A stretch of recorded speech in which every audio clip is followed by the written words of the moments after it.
Cuando metes el nombre de Darío Paz Rovira en Google, te quedas impactada, como yo me he quedado impactada, ¿no?, de leer su largo currículum, su larga trayectoria profesional y bueno, y comprobar que Darío es psicólogo social experto en religiones y culturas, es catedrático del Departamento de Psicología Social en la Universidad del País Vasco. Y bueno, y por ahí he rastreado que además es uno de los psicólogos que más artículos tiene publicados y también que más tesis ha dirigido, muy importante. Una de sus líneas de interés principal es la relación entre el bienestar subjetivo, la cultura, los factores sociales, las emociones y las creencias. Y actualmente está estudiando la relación entre ceremonias, emociones y misas ecuménicas. Y bueno, sin más, Darío, de paso, muchas gracias y vamos a disfrutar con su ponencia. Cuando quieras. Muchas gracias, Vera. Yo les voy a hacer una presentación, como entre comillas, universalista, ¿no? Las afirmaciones que haré, intentaré presentarles el estado de la cuestión de la relación entre creencias, ritos y duelo, presuponiendo que estas relaciones son más o menos generales para las religiones monoteístas o las religiones del libro, las religiones cristianas, la judía y la musulmana, y las hindúes y las budistas, que es donde hay contrastes. Me basaré esencialmente en la continuación de la psicología social. Este es un excelente libro sobre el tema que lamentablemente no existe en francés y inglés, pero no en castellano. Y por temas de tiempo, el segundo punto me lo saltaré muy rápido y me centraré en la religiosidad, el manejo del duelo, en el afrontamiento religioso del duelo, de cuál es religioso y duelo, y al final las conclusiones se las pondré, digamos, cuáles son los puntos centrales que se pueden extraer de lo que les voy a presentar. Decía que las religiones se refieren a creencias y rituales, a fuerzas trascendentales, como tienes allí, a poderes y fuerzas trascendentales, y existen en el último periodo de la especie. En los últimos 100, 150 mil años hay una discusión desde cuándo existe, pero existe solamente recientemente en la especie. La religiosidad se define, y esta es la definición que da Saroglu, como un conjunto de 4 elementos. Un conjunto de creencias referido a lo trascendente, que permiten la atribución de sentido y la reducción de la incertidumbre, que es lo que es verdadero. Segundo, un conjunto de experiencias o conductas organizacionales e informales, privadas y públicas, que aseguran un lazo emocional con una comunidad y con la trascendencia, que responde a la necesidad de afiliación. Tercero, un conjunto de actitudes, normas y valores que prescriben lo que hay que hacer en la práctica, que tienen que ver con la necesidad de control, autocontrol y moralidad. Y cuarto, la identificación con una comunidad de creyentes, que tiene que ver con la necesidad de pertenencia y de apego, con la necesidad de identificación social, en relación a una entidad espiritual trascendental, que puede ser teísta en el caso de los grandes monoteísmos, o puede ser no teísta como el caso del budismo, o inclusive, como dice Saroglu, este conjunto de 4 elementos se pueden aplicar, por ejemplo, a religiones seculares, entre comillas, como la masonería o corrientes ideológicas. La espiritualidad se refiere más bien a la autotrascendencia, a la capacidad que tiene el sujeto de vincularse con actividades y objetivos más generales, más grandes, que lo trascienden, que trascienden al yo. Para Cleninger, que es un neuropsicólogo, es un rasgo de la personalidad que se define por atributos como los siguientes. Tiene que ver con la comunión con el entorno, la comunión con el universo y una especie de iluminación interna. Entonces, probablemente los colegas, digamos, de las diferentes tradiciones se dan cuenta que esto es una descripción de los estados místicos, de los momentos climáticos, pero la definición como tienen allí es una cosa que tiene que ver fundamentalmente con la conexión y con la unidad con el todo. En la escala de Cleninger, por ejemplo, tiene baja fiabilidad en Europa. Y quiero decir que las preguntas no van entre sí en Europa. Lo que la gente contesta a una no tiene que ver con la otra, como ocurre en Estados Unidos. Probablemente en contextos secularizados, estas creencias están desvinculadas de las creencias más vinculadas a la religiosidad y, por ejemplo, para que la escala sea más estable, se eliminan los sistemas más religiosos en Europa. La personalidad la religión tiene personalidad, tiene correlatos, claro, de personalidad y valores que vamos a saltar. Solamente déjenme decirle que se sabe en la actualidad que la religiosidad, medida de diferentes formas, se asocia a menor depresión y mayor bienestar de forma media, de forma ligera. ¿Qué quieren decir estas correlaciones? Porque las correlaciones medias de un metaanálisis para el público en general no tienen mucho sentido. Quiere decir que las personas de alta religiosidad, y tiene que ver con esto, tienen un 53% de alto bienestar los que son muy religiosos, frente al 47% de alto bienestar los que no son religiosos, no son muy religiosos. O que las personas de alta religiosidad, solo un 45% tienen síntomas de depresión, frente a un 55% de síntomas de depresión. No estamos hablando de depresión, pero esto es una forma de entender, porque luego van a ver que hay muchas correlaciones o tamaños del efecto, por ejemplo, la relación entre ritual y recuperación del duelo. Ustedes ya saben que el 85% de la población mundial es creyente. Esta es una aproximación. Como dice Saraburu, no hay que olvidar que la cuarta creencia es la no religiosa, ¿no? Pero tienen aquí la cristiana, el islam, el hindú, los no religiosos, o agnósticos, ateos, como lo quieran llamar, los budistas y luego otras. Me basaré fundamentalmente en estos tres textos para la presentación, que he hecho llegar en algunas versiones a los organizadores del encuentro y que yo creo que se pueden repartir, sabiendo que somos colectivistas y lo que es de todos se puede compartir. Vale. El ajuste al duelo, y esto no entraré mucho porque la colega que habla, la colega González Pablo, que hablará al final, supongo que va a entrar más en esto. El ajuste al duelo se define fundamentalmente como dos áreas distintas. Una son los menores síntomas, como las reminiscencias sistemáticas, el llanto por lo perdido, el no poder asimilar la pérdida y no poder funcionar socialmente ni poder proyectarse al futuro.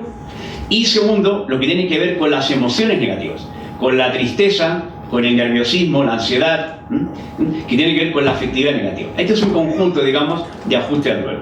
Uno segundo tiene que ver más bien con las emociones positivas, con el bienestar psicológico, que la gente se quiera, que tenga relaciones positivas con otros, que crea que la vida tiene un propósito, que controla el medio, que se está desarrollando y puede ser independiente, o con considerar que después de la pérdida él ha mejorado su yo, su individuo, y ha mejorado sus relaciones con los otros. Este es el crecimiento post-estrés por trauma, y generalmente también se agrega la integración y el funcionamiento social. En algunos estudios también se evalúa el ajuste como salud percibida, indicadores de salud. Por ejemplo, hay un estudio japonés que encuentra que la gente que participó más en rituales religiosos y que tenía creencias religiosas más fuertes, tiempo después tenía menos hipertensión comparado con los dolientes que no habían participado tan intensamente en esos rituales. Y finalmente, en menor medida, la mortalidad sobrevida. Primero, una primera forma de concebir la religión es sencillamente si uno se adscribe a una religión o no. Y aquí está claro que la mera afiliación no ayuda a adaptarse al pueblo, ¿no? Hay una revisión de los estudios que hay y como ven solamente una minoría, o sea 4 sobre 10 encuentran que por ser meramente religioso, comparado con gente que no está adscrita, pues se adapta mejor al pueblo. Eso no es raro porque dense cuenta que mayoritariamente, este es el porcentaje francés, puse francés para no equivocarme, la mayor parte de la gente nominalmente está adscrita al catolicismo, por ejemplo, en muchos otros países, aquí y en América Latina, pero eso no hace mucha diferencia a nivel del funcionamiento. El segundo elemento sí que es importante, es no meramente la categorización como creyente, sino que la creencia que la religiosidad es importante, que las creencias que uno tiene son importantes. Y aquí la mayor parte de los estudios encontraron que en general la gente que le da más importancia a la religiosidad se adapta mejor al duelo. También es muy importante, y se los digo rápidamente, se asocia esencialmente a las emociones y a la afectividad positiva, pero se asocia mucho menos a los síntomas de duelo o a la afectividad negativa. Y van a ver que esto es una constante que se va a repetir luego en otros temas. El tercer elemento que se ha estudiado es las creencias generales. Dios existe, Dios es benevolente, Dios es omnisciente, o específicas. Hay un más allá, me reuniré con la persona que he perdido en el más allá. Y aquí los efectos son para las creencias generales bastante fuertes y son menos fuertes para las creencias específicas. Podemos concluir, dicho de una... bueno, sí, hay por ejemplo un estudio en particular que encontró en Estados Unidos que la gente que tenía más fuertes creencias religiosas después del duelo tenía mayor depresión. Esto se explica porque muchos manuales de autoayuda cristianos en Estados Unidos y los estudios etnográficos y de creencias sugieren que muchos de estos lugares el no tener emociones positivas y la depresión son una manifestación del mal. Entonces, claro, la gente que cree eso fuertemente es más probable que luego esté peor. Lo digo para una visión balanceada de las influencias de la religión. Entonces, como ven, la conclusión fundamental que ayudan, aunque no siempre y menos las específicas. También hay que decir que los estudios demuestran que generalmente después de una pérdida en general hay un incremento en las creencias religiosas, Se sabe además que no solamente las pérdidas de duelo, sino que todas las experiencias negativas en las cuales la gente pierde el control, se siente excluida socialmente y baja la autoestima, aumentan las creencias en general. Supongo que ustedes conocen esta frase: no hay trincheras en los ateos, ¿no? La versión, digamos, más contemporánea es cuando el avión se está cayendo, no hay ateos en el avión, que todo el mundo hace referencia a alguna fuerza sobrenatural que lo ayuda. Aunque también es muy importante decir que gente muy religiosa que ha sufrido pérdidas que ellos consideran injustas o pérdidas inesperadas, ven fuertemente cuestionadas sus creencias después de saberlo. Pero en general, la pérdida lleva un incremento de creencias, y en algunos estudios este incremento de creencias mejora el ajuste. Este es un libro en el cual me baso para la siguiente parte, que está en castellano y se lo recomiendo. No tengo ninguna relación ni con el instituto. El autor es un autor muy interesante, es un psiquiatra del estudio Harvard evolutivo, se lo recomiendo fervientemente. Está muy bien escrito, es muy erudito y se lee claro, se lee muy bien. El cuarto elemento que se ha estudiado son las experiencias y emociones trascendentes. Entonces, como igual esto es un poco menos conocido, me centraré o hablaré un poquito más de esto. Se refieren a la percepción de la existencia de Dios, a la experiencia de respeto sobrecogido, a la inspiración y elevación, a la gratitud y a la compasión. Y como en que la mayor parte de la gente que manifestó el sentido de esto después del duelo tenía un mejor ajuste. Las emociones de trascendencia son el respeto sobrecogido o asombro maravillado ante algo que es vasto, de difícil comprensión, muy positivo en algunos casos o muy fuerte en otros casos. La inspiración o elevación tiene que ver con ser testigo de actuaciones morales que muestran lo mejor de la humanidad, y el tema de la compasión tiene que ver con, digamos, sentir, condolerse con los dolores de otros y ayuda al ajuste. Las emociones de trascendencias, y déjenme dar este ejemplo muy sencillo de la gratitud, hacen que la persona deje de centrarse en sí misma y se abra a grupos y realidades más grandes, que amplían y engloban el yo. En algunos casos, para los creyentes, esa realidad más grande es trascendental. Entonces, aquí tengo un ejemplo del 11 de marzo del 2004. Al agradecer la entrega de tantos voluntarios y profesionales en la atención a las víctimas, un afectado dijo: mi padre es el mundo, mi familia y la humanidad. Está ejemplificando de forma muy sencilla cómo la gratitud, esta emoción, puede llevar a la trascendencia. La segunda emoción de trascendencia importante tiene que ver con la admiración, la elevación e inspiración. Tienen aquí el ejemplo clásico del buen samaritano. La inspiración, admiración, elevación ocurre cuando uno percibe modelos de acciones que muestran lo mejor de la especie, la acción modélica de alguien, se trasciende el ordinario y se asocia a la tendencia de acción de expresar y compartir lo que es bueno, hacer uno lo mejor posible. Tienen aquí, es un texto clásico antiguo, digamos, político norteamericano, desde cuando el autor, que es un autor relativamente conocido en la época, dice: cuando uno presencia un acto de caridad, siente un fuerte deseo en nosotros de hacer acto de caridad y agradecimiento, se nos dilata el pecho y nos eleva nuestros sentimientos.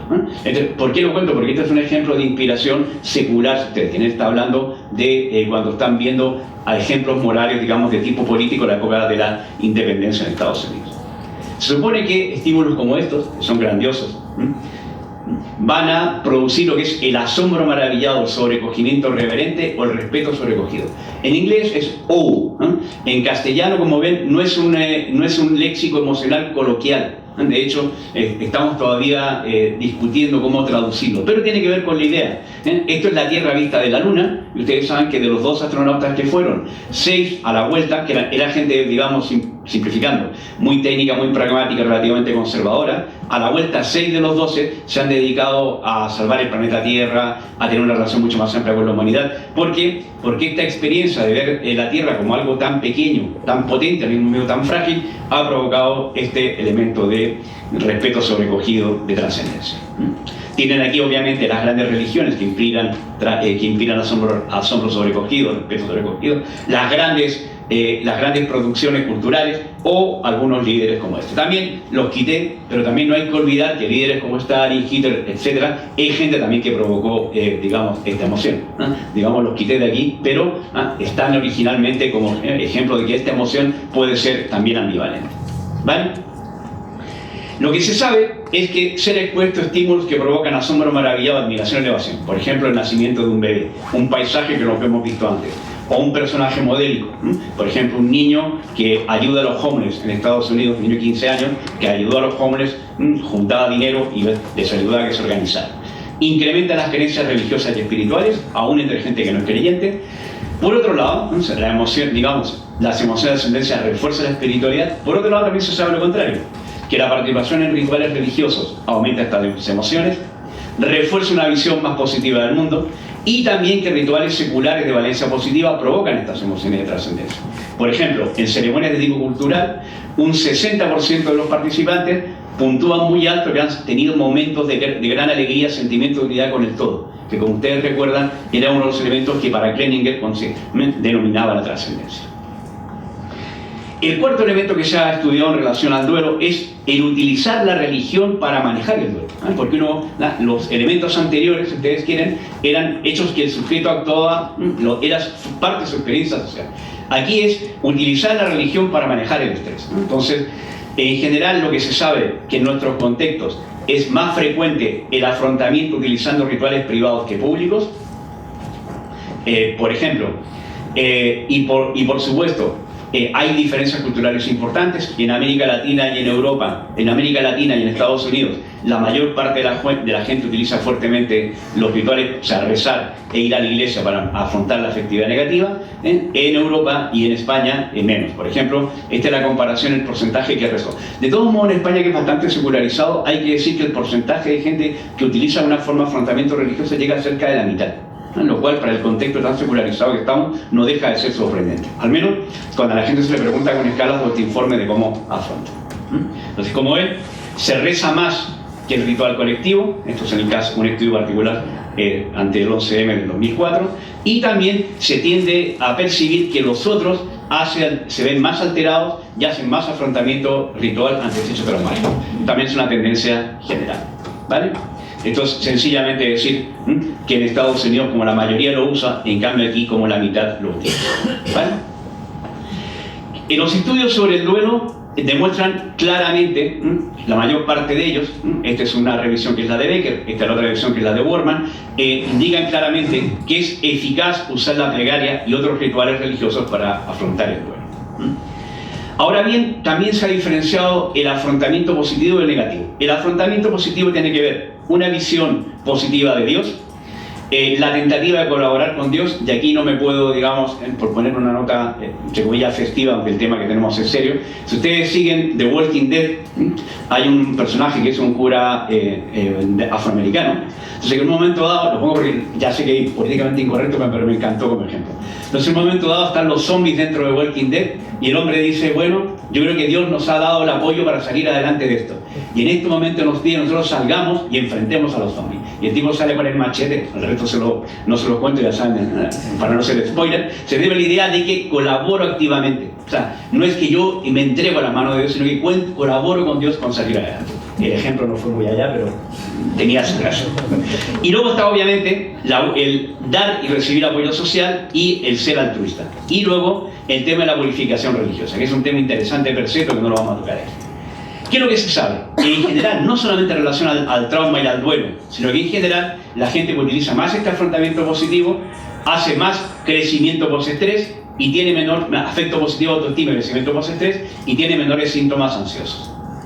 Otro es el afrontamiento religioso negativo, que por ejemplo, que Dios es un ser que castiga por enfermedades, por enfermedades, que hay fuerzas demoníacas en el origen del problema. Se acuerdan de esos cristianos norteamericanos que para los cuales la falta de emociones positivas y la depresión son un signo del mal.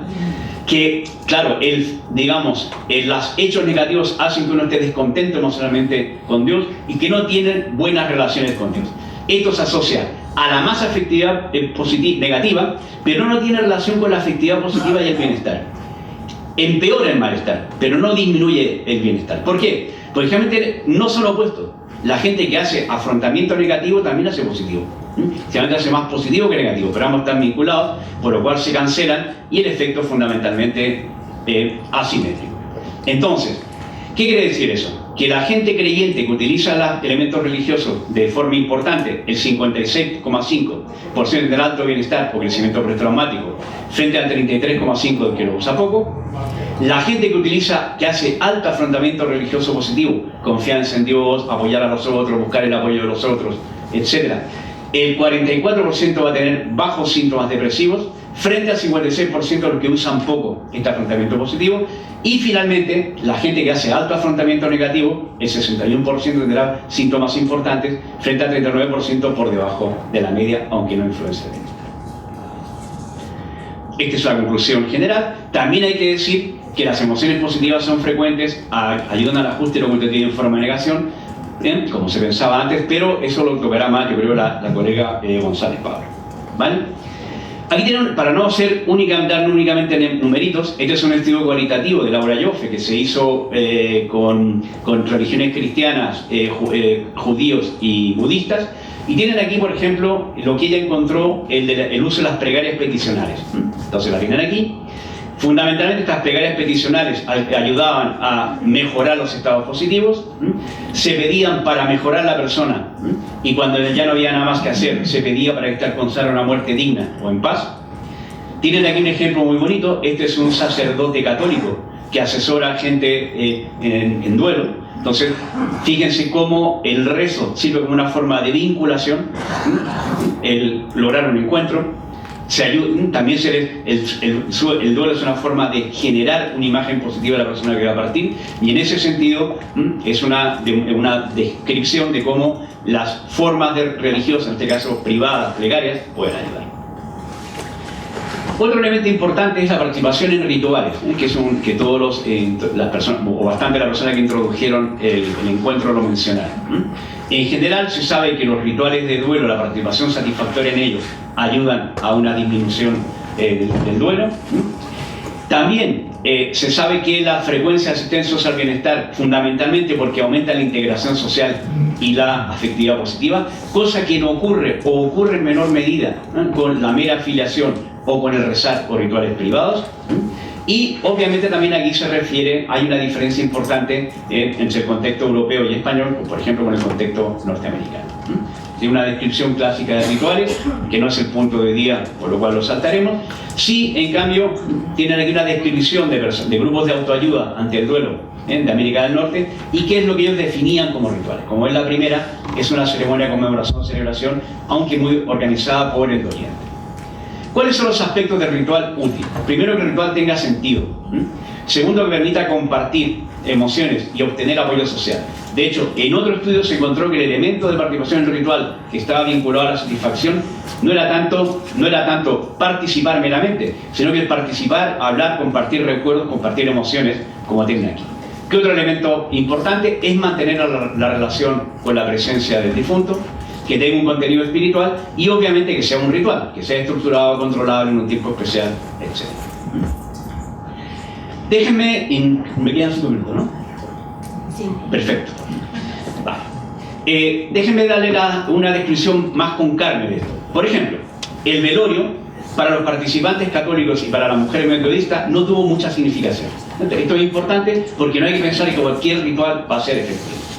Sin embargo, para el hombre y la mujer judía, el participar en el velorio fue muy importante.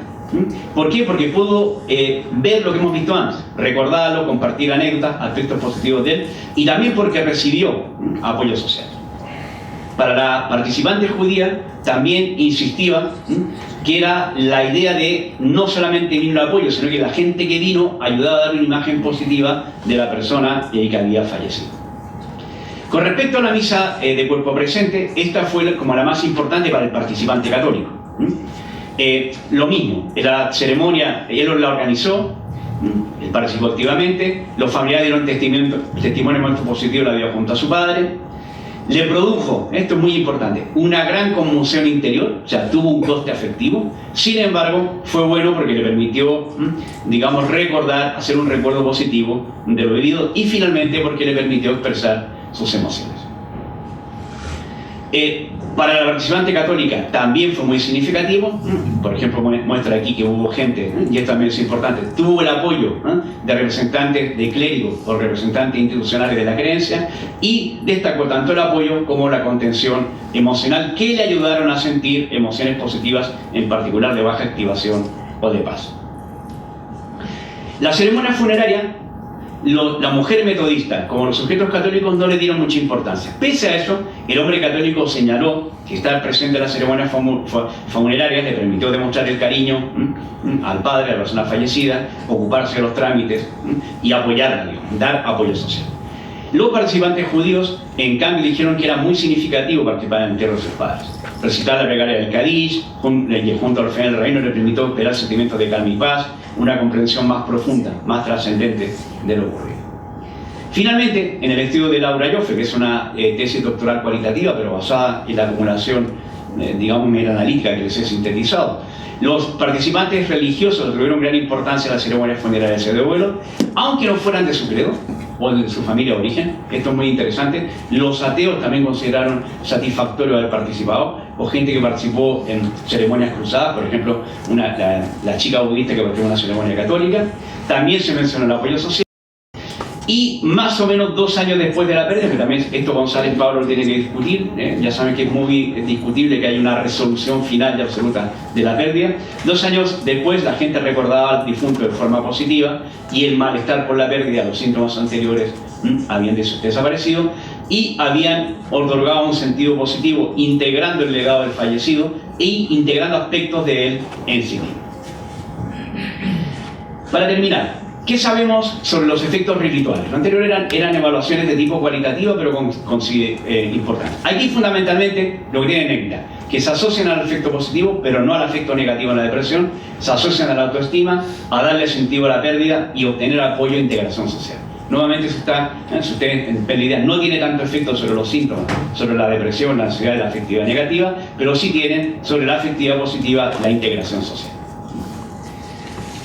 Con respecto a la sobrevida, y este es un estudio muy interesante, los estudios longitudinales mostraban que las personas que participan en ritos de conmemoración, que son seculares, son ritos de conmemoración militares con sentido religioso, con sentido ideológico, que por ejemplo jóvenes israelíes muertos en combate tienen mayor sobrevida que personas iguales, pero cuya muerte tenía menos sentido ideológico. Entonces, además, estas personas todos los años hacen una ceremonia y este estudio se muestra, es un estudio de Levab y otros de 1988, se muestra como un sentido que los rituales ayudan al ajuste, en este caso, a la expectativa de vida. También la revisión de Weiss y Richard, con respecto a la parte más psicológica, muestran de que la participación satisfactoria en rituales refuerza la integración y disminuye lo que llama la soledad emocional, social, pero no afecta la soledad afectivo-emocional, que sigue unos ritmos distintos, más lentos, y tiene que ver con la pérdida de un objeto de apego. Resultados similares se encontraron en un estudio longitudinal sobre parejas de personas muertas por SIDA. La gente que habían asistido a una ceremonia ritual funeraria satisfactoria, un año después tenían mejor funcionamiento social, pero no tenían menos dolor ni emociones negativas. También en un gran estudio retrospectivo sobre víctimas de la violencia colectiva en Guatemala, los cuales fue caso un experimento cruel. Hay gente que pudo hacer el duelo porque las circunstancias lo permitieron y otras que no, pero no es que ellos lo eligieron, porque que es una especie de experimento cruel. La gente que participó y logró hacer los rituales de duelo tenía más tristeza, más ansiedad en el momento, al menos según su narración. Tenían no todas las emociones, pero sí algunas emociones más negativas en relación a la pérdida más alta en el presente, pero como tienen aquí, habían ayudado más a otros, habían reconstruido más las relaciones sociales, manifestaban menos desesperanza, menos impotencia y mayor participación social. ¿Vale? Finalmente, también hay estudios que muestran que participar en rituales seculares y religiosos se asocian a mayor crecimiento postraumático, a descubrir lo que es mejor en uno, en las reacciones de otros y de la comunidad. Y lo que es importante, fíjense, que la participación en rituales religiosos es más fuerte que la de seculares, pero muy parecido a la participación en la Comisión de Verdad de Guatemala, que es un ritual secular con sentido ideológico. Entonces la idea importante no es tanto que sea secular o religioso, sino que tenga una carga, un sentido ideológico para las personas que participan. Y como ven, no solamente refuerza el crecimiento postraumático, refuerza una percepción de apoyo social y refuerza en este caso la identificación social como mayas, o refuerza la identidad social. Entonces, esta es la síntesis. También hay que darse cuenta que este elemento aumenta los rituales refuerzan las emociones negativas, tienen un coste, aumentan las positivas y fortalecen la cohesión social. La percepción de compartir emociones juega un rol central, por lo cual tiene un coste, pero un coste que vale la pena. Obviamente los efectos son limitados, no es una píldora mágica, y lo que se sabe, pero supongo que González Pablo lo contará, es que 3-4 meses después de la pérdida, cuando ya las ceremonias se han terminado de hacer, la movilización social espontánea ha disminuido, la gente vive más soledad. Y estas son las conclusiones que solo se las pongo, digamos, como una forma de sintetizar lo anterior y que no agregan más información, son sencillamente las conclusiones generales. Muchas gracias. Bueno, mientras me traen las preguntas, a mí se me ha ocurrido, Darío, así después de los estudios que nos has mostrado aquí, me ha quedado así como una duda para resumir. Una pauta así muy concreta y muy común de acompañamiento, es decir, a una persona de nuestro entorno que esté iniciando un duelo. La primera es, si la persona considera que los recursos espirituales y religiosos son importantes, animarla a que lo utilice. La segunda, darse cuenta que no necesariamente eso va a ser siempre eficaz, depende mucho que para la persona eso sea importante y válido.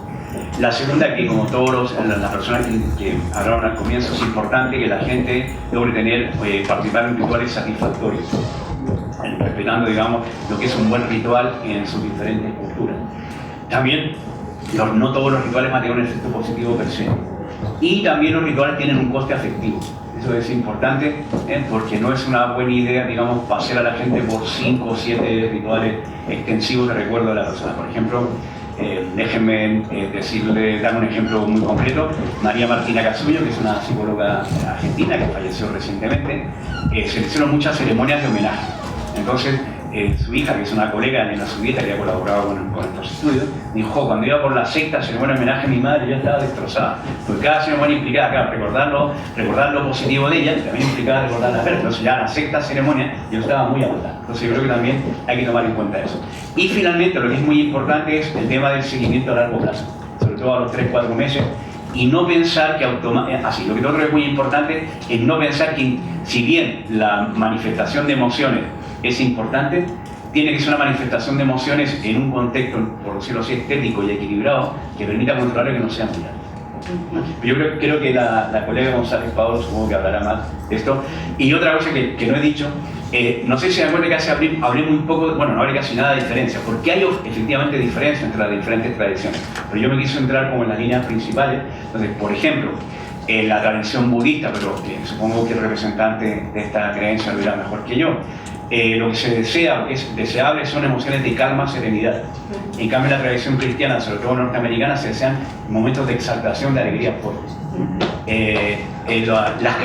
Digamos, los creyentes judíos tienden a tener más síntomas de depresión. Ya sé, está vulgar y podemos hacer un chiste. El por qué no se sabe muy bien, pero entonces hay diferencias entre emociones prescritas, intensidad emocional, según las diferentes creencias. Y hay un montón de diferencias más culturales, pero yo no me centré en ello. Bueno, aquí hay una pregunta muy cortita, muy fácil de contestar. Dice: por favor, ¿puede repetir el libro recomendado? Sí, se llama La evolución del amor, de Bayan. La evolución del amor. Sí, lo he dicho de memoria, pero...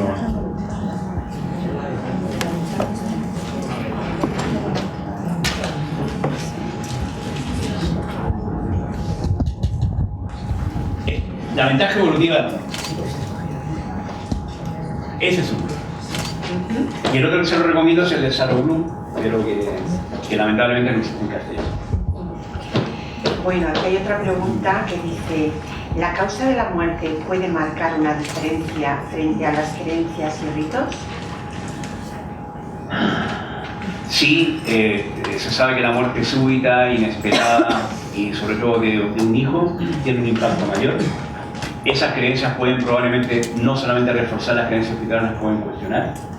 Y cuando la muerte es una muerte debido a un trauma colectivo, como el 11M, una catástrofe ferroviaria, una catástrofe de avión, el impacto es aún mayor. Entonces sí, hay una diferencia. Lo otro también que es importante es que si no se puede llevar a cabo el ritual funerario, sobre todo los elementos, digamos, de bienestar e integración social se fijan.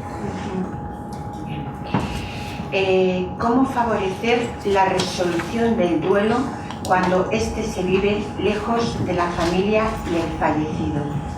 En este caso habría que insistir en los rituales de tipo privado y en hacer rituales que la persona haga con personas especiales que tiene cerca, aunque no sean la familia. No hay que olvidar que en muchas de las tradiciones culturales los rituales no se hacen únicamente con la familia, también se hace con la familia, pero se hace con personas que tienen relación, que la persona se identifica socialmente con él. El problema puede ser ese, pero bueno, si tiene gente, entre comillas, especiales que participan en su credo, que le puedan ayudar a hacer rituales, eso es una forma de salir adelante, aunque la familia no esté. Muy bien. A veces la persona religiosa abandona su religión por haber sido abandonada por su Dios protector ¿Por qué sucede en unos sí y en otros no? Tiene que ver con dos cosas paradojalmente, por lo que se sabe, tampoco sobre esto hay menos estudios, lo que voy a decir es más aproximativo. Tiene que ver con uno que es bastante obvio, que es la intensidad de la tragedia, un carácter inesperado, espontáneo, inesperado, no planificado e injusto, entre comillas, la muerte de un niño por muerte súbita, es un ejemplo clásico. Y lo otro tiene que ver paradójicamente con la fuerza de las creencias. Alguien que antes tenía una visión muy omnisciente, muy benevolente de Dios, cuando ocurre una tragedia como esta, puede llevarlo a cuestionar, ¿no? Es lo que se sabe hasta ahora. Ahora, como tendencia principal, paradójicamente, las tragedias llevan a aumentar las creencias. Entonces, por ejemplo, después del Holocausto, si bien es cierto que una cantidad de judíos cuestionaron la creencia, la tendencia fundamental no fue eso. Bien. Influencia de la personalidad en el ajuste al duelo y su relación con la creencia religiosa. Lo que no conté, las personas religiosas tienden a ser más lo que se llaman, en los términos de los 5 grandes rasgos de personalidad, más concienzudas o rectas, son más trabajadoras y organizadas, y las personas religiosas tienden a ser de trato más amable con el resto, amabilidad. Entonces, si ustedes se fijan, ambas cosas tienen que ver más bien con las relaciones sociales y con la organización de la vida, pero no, por ejemplo, con la estabilidad emocional y con aspectos más emocionales. Entonces, los rasgos de personalidad más vinculados a la religiosidad van a reforzar los aspectos más de funcionamiento social, más que otra cosa. Segundo, aún personas, lo que sí se ha encontrado, por ejemplo, es que las personas introvertidas que participan en rituales religiosos, y las personas introvertidas participan menos en rituales públicos, eso les permite mejorar el bienestar. O sea, de cierta forma también los rituales pueden compensar rasgos de personalidad que van al encuentro de la resolución. Muy bien, pues creo que has dicho el nombre del autor del libro de George la Bayam, ventaja evolutiva del amor. Sí, fenomenal, porque había otra pregunta aquí. Bueno, pues no, acabamos aquí. Muchas gracias, Darío, por contarnos todo esto, que ha sido súper interesante. Y bueno, pues gracias a todos. Muchas gracias.